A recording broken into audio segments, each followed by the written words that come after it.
Oke. Roll action. Sebentar, saya mikir dulu nih. Saya mau kasih apa, mau siapa? Action. Oke, Mas Ali. Woi, hah? Ngantuk ya? Ngantuk habis vaksin, Bos. Habis fuck. Fuck. Karena peraturannya sekarang harus fuck gitu kan. Halo tantaretan sataja, de tantaretan sebede ben odi neng Kalimantan Utara. Termoke lancar der selamat teh lincah selalu. Terparengana odi si sampurna barokah. Ki sakalangkong. Abdina ampun sambut cek pegusa de tantaretan sebede neng Kalimantan. Abdina nyoon sakalangkung serajo sangat serajo rajo nah. Termoga ebelese sareng pangeran berlipat sakalangkung tantaretan sebede neng Kalimantan Utara. Amin. Ya. Berapa kali buat translate ini? Ya seperti itulah. Ya saya kebetulan beraktivitas di kesenian ya, beraktivitas di kesenian, cari makan di kesenian, menghidupi anak. Insyaallah anak dan menghidupi istri lewat kesenian gitu. Ya kalau seputar singkat, saya orang yang musiman mungkin ya. Musiman itu kadang musim weddingan ya main wedding ya kan. Musim kafe main kafe. Musim pub main di pub gitu kan. Ah itu, ya itu namanya musiman kan. Musim apa sekarang yang lagi ini ya kita main musik yang musiman, tapi juga ada main musik yang muslimin ya. Iya. Main musik limbah yang mungkin ngasilin gitu kan. Ya limbah-limbah ya gitulah, seputar itu. Kita sebutnya musisi ya? Ya musisi. Oke. Sejak kapan nih milik minat jadi musisi? Aku jadi musisi aja. Awalnya gimana? Apa mungkin dulu dari penari dulu misalkan? Awalnya gambar mah rupa ya. Tapi bakat dari musik memang dari sekolah dulu. Ketika SMA saya tertarik main musik ya kan, khususnya perkusi gitu kan. Kok enak perkusi ini nggak ngitung-ngitung chord gitu kan, ya udah main perkusi aja gitu kan. Nah dari sana saya fokus main musik. Malah ketika selesai SMA ya, mulai kuliah saya mencoba fokus main musik.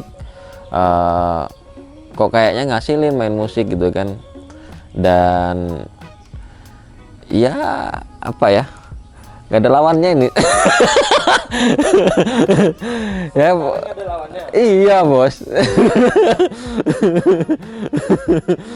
Mulai profesional di musik dari 2014 mungkin ya, saya mulai mendapat upah ya kan dari apa yang saya kerjakan di musik. Sebelumnya ya hobi aja.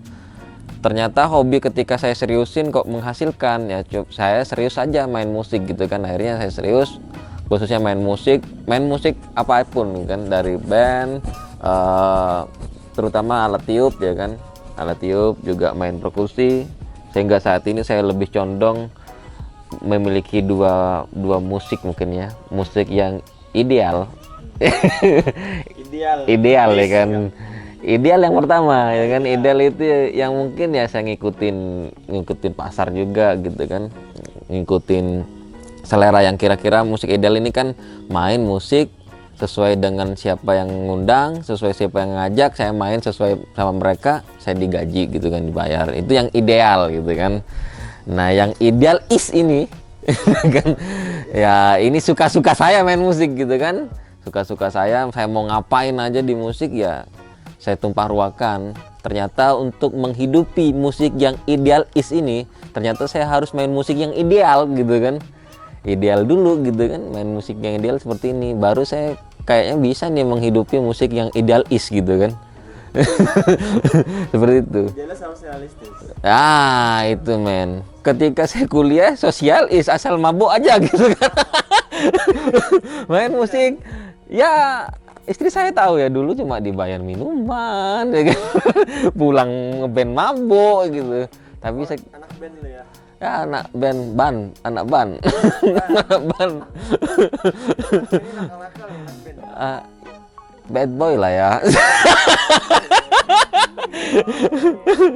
Sedikit. Kan banyak cara orang untuk mencapai suatu visi dalam hidup nih, ya kan? Nah, untuk Mas Ali lalu memilih jalan sunyi untuk mencapai visi misi itu. Nah, apa yang melatar belakangi pemikiran tersebut?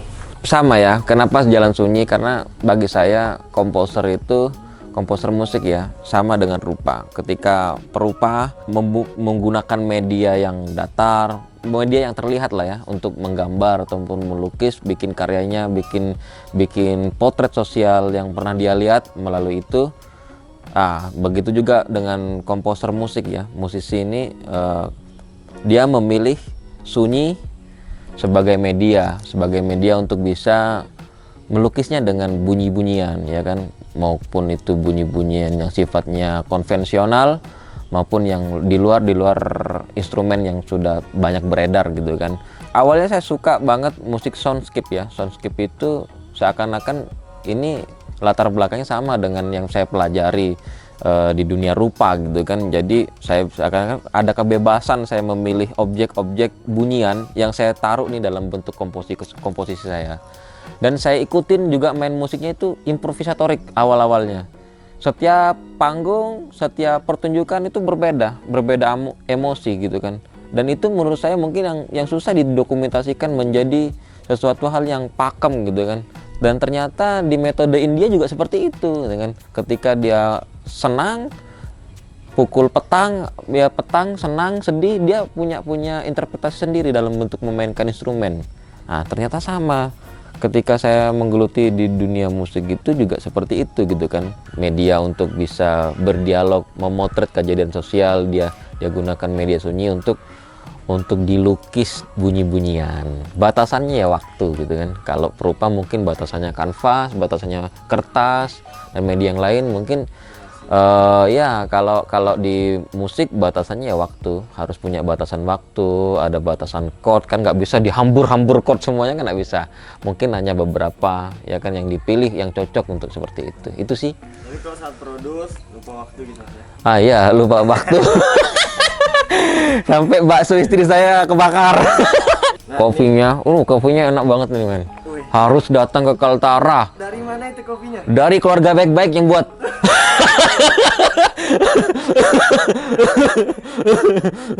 Kita mau tahu nih, dari sudut pandangnya Mas Ali sebagai pelaku seni, tantangan terbesar kita atau tantangan terbesar budaya kita saat ini apa sih? Terbesar tantangan untuk budaya kita ya, mempertahankan itu cukup berat ya. Karena kebudayaan ini kan sifatnya fungsional menurutku ya. Kenapa fungsional? Karena kebudayaan ini sebuah bentuk ekspresi tradisi yang dilakukan dan berfungsi gitu kan. Contoh dulu orang jualan arum manis menggunakan arbanat ya. Di Jawa itu kan ngek ya gitu kan. Ada juga yang menggunakan perkusi anunya ditabuh. Itu ada di Lombok kan. Itu ada fungsional. Juga beberapa bentuk-bentuk ekspresi tradisi, misalkan tarian, macapat itu difungsikan. Misalkan kayak macapat ya, fungsinya untuk misalkan besok mau ada upacara pernikahan, misalkan upacara pernikahan, sunatan anak, bahkan upacara-upacara adat yang lain itu digunakan. Lambat laun ini tergerus zaman, seakan-akan ini menjadi sesuatu hal yang kiranya ini kayaknya nggak dipakai deh kan. Ini udah basi bisa dikatakan. Nah itu kan seakan-akan lama kelamaan fungsi-fungsi kesenian tradisi itu kan memudar gitu kan. Maka dari itu tantangan terberat.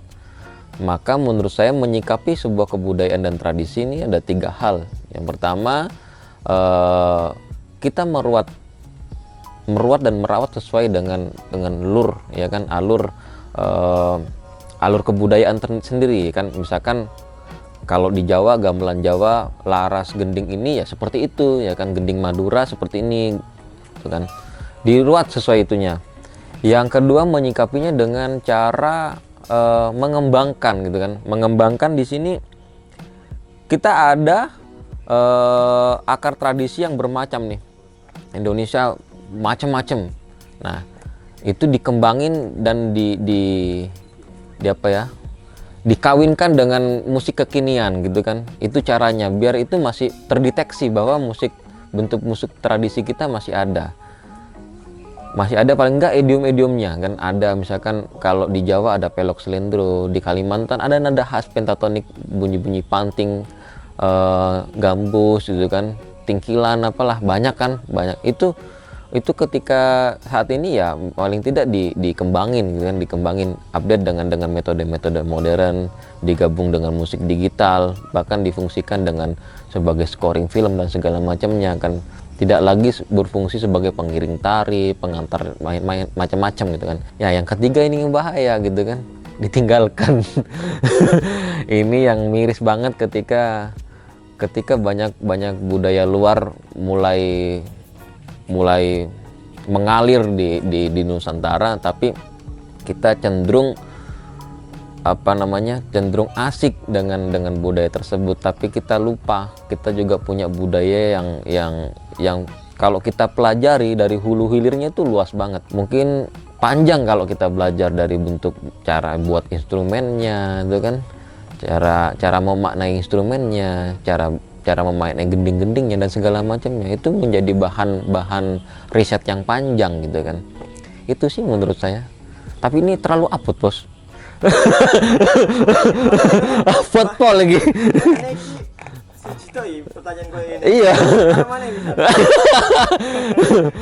Mas, boleh tahu nggak? Mas Ali lulusan apa sih?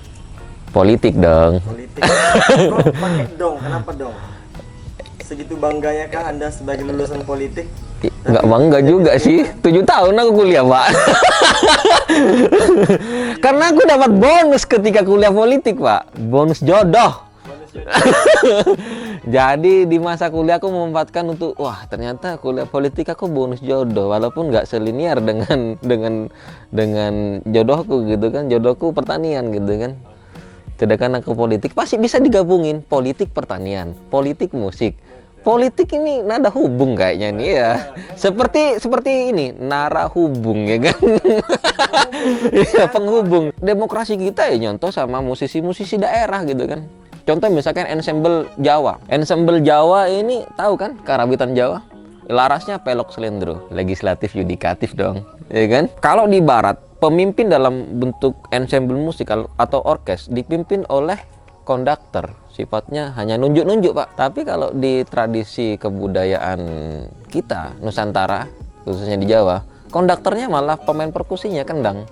Mau banter kah, mau pelan, mau berhenti kan, berarti itu adalah pemimpin ya harus bekerja, harus bersuara, harus bertindak. Ngono toh? Itu ideologi demokrasi Indonesia yang memakan banyak ruang. Gong besar tuh yang bunyinya paling besar mungkin. Oh ini gong besar, gong ageng itu bunyinya di awal dan di akhir. Ya itu masyarakat kita yang memilih dan yang memberhentikan juga bisa gitu kan. Nah itu gambaran-gambaran secara filosofi kecil ya kan. Berkesenian kita kalau kita lihat cermati itu seakan-akan dia udah belajar demokrasi dahulu sebelum Amerika populer dengan istilah demokrasi ya. Contohnya apa? Mereka saling berbunyi semuanya, bunyi, kendang bunyi, gong bunyi, kenong bunyi, peking bunyi, jender bunyi, semua bunyi. Semua bunyi dan tidak memincangi bunyi yang lainnya. Semua bersuara tidak memincangi suara yang lainnya. Sama ketika saya kemarin ke tempatnya Uyau di Situlang ya kan, itu gambaran mutlak ketika musiknya Uyau berkeliling di jam malam ya, jam 11 sampai jam 12. Berarti kalau ada musik itu, berarti musik ini penanda keamanan gitu kan. Penanda keamanan. Berarti demokrasi ketika bersuara harus menjadi penanda keamanan gitu kan. Itu yang saya, kenapa? Ketika saya bicara dunia politik dan musik ini dekat banget gitu kan. Karena ketika seseorang bikin karya dan bisa mengajak orang lain, itu sudah komunikasi politik. Seperti itu kan. Konsep dasarnya seperti itu. Nah makanya seperti itulah Mas kira-kira. Kenapa saya menyebut saya musim politik, saya ikut politik. Teman-teman di sini mungkin banyak nggak tahu nih kalau misalkan Mas Ali bukan sekedar cuma musisi. Ternyata Mas Ali juga menciptakan alat musik sendiri. Oh ya. Gimana Mas? Bisa dijelaskan sedikit nggak? Ya karena saya basic rupa ya. Ya saya juga punya Gimana sih kita bikin instrumen, misalkan instrumen Dayak ya, kayak sape. Itu instrumen yang menurut saya melebihi dari gitar. Kalau gitar ya bentuknya hampir sama gitu aja. Tapi sape ini memiliki ornamen section yang berbeda gitu kan. Dia ada ornamen rupa yang melekat di instrumen. Jadi seakan-akan ketika memainkan instrumen itu juga dia pameran ya kan, pameran ornamen itu ya kan, dekoratif lah ya kalau dalam bentuk rupa kan. Itu kan macam-macam bentuk, kayaknya bentuk ini apa ya, Dayak suku Lundaya dengan ini kan berbeda, motifnya berbeda ya kan, kayak motif bulungan dengan tidung kan berbeda. Itu sebuah kekayaan visual art yang perlu dirayakan. Adat kita mengajari bahwa rupa itu bukan hanya bicara pajangan tapi kegagahan ya. Ketika ukiran gong itu kan gagah banget kan, gagah dan kawin dengan musik. Makanya saya memilih jalur tradisi karena ada kekayaan rupa dan kekayaan bunyi yang masih banyak bisa dieksplor gitu kan. Kebetulan saya anak tukang gitu kan. Kebetulan ayah saya tukang, jadi saya bikinlah instrumen sesuai selera saya gitu kan. Awalnya nggak pede bikin instrumen. Lambat laun kok saya menemukan tune dan kebutuhan suara yang lain ketika saya bikin instrumen sendiri gitu kan. Itu keasikannya. Kalau prinsip saya membuat dan memainkan, made and play, membuat alatnya dan memainkan, membuat komposisinya dan memainkan, seperti itu. Konsep minimax sih, minimal yang dimaksimalkan.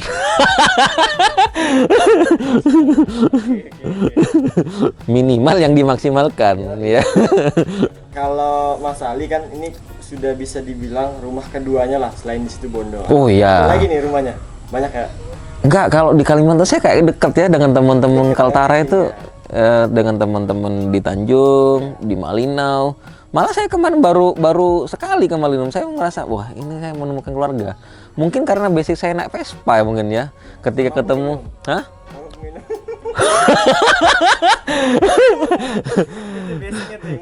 Iya, karena ketika saya ke Malinau, kita ngobrol mesin Vespa, koknya tuh lama-lama nyempet-nyempet ke kebudayaan. Kadang alkohol itu mempertemukan juga, Mas. Ya, banyak hal seperti itu ya. Berarti salah kita minum kopi soalnya. Labor. Saya tahu labor dari Datuk itu. Wah. Berarti baru tahu di Kaltara. Di Kaltara. Wah, enak banget nih tehnya gitu kan.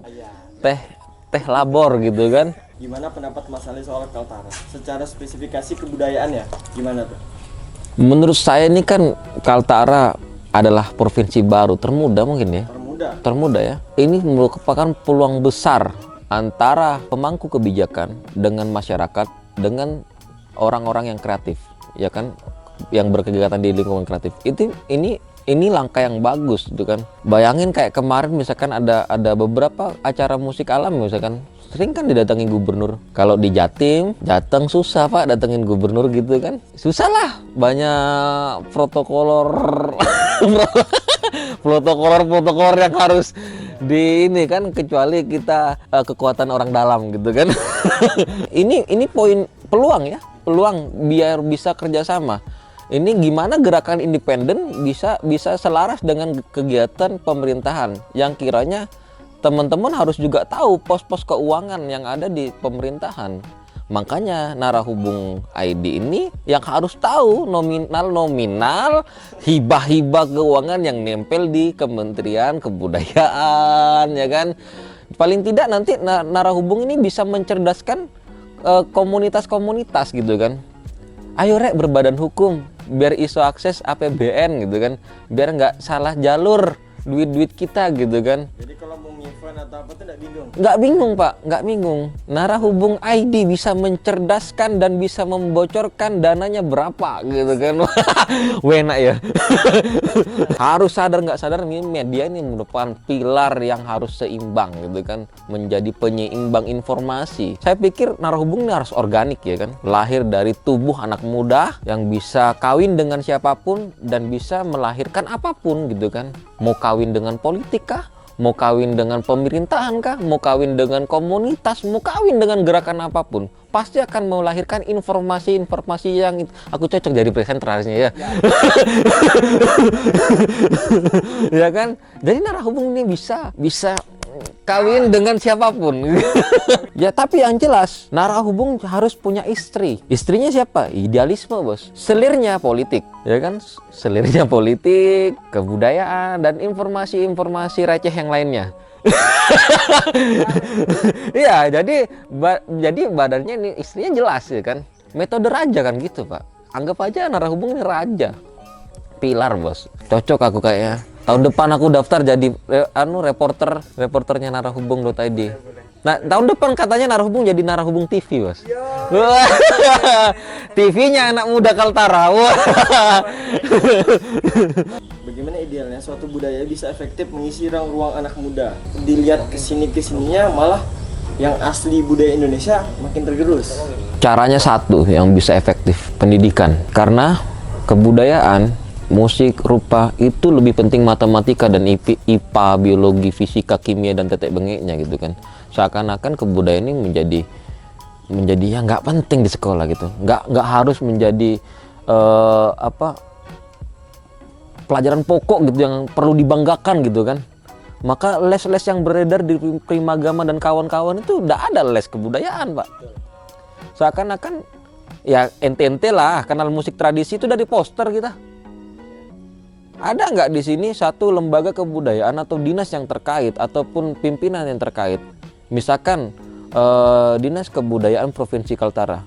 Satu ruangan aja, sisakan satu. Nggak usah besar-besar deh, 6x12 misalkan. Atau kecil banget ya kan? Itu terlalu besar mungkin ya. Tapi untuk ukuran Provinsi Kaltara, Pak, receh.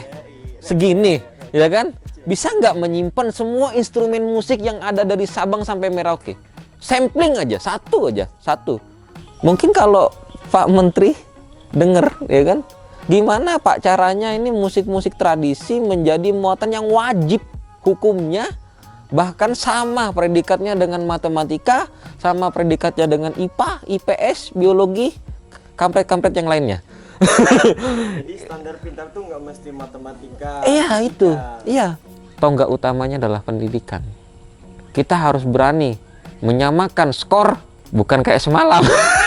Tapi keren banget lah Indonesia ya. Maksudku Keren Thailand. Maksudku seperti itu.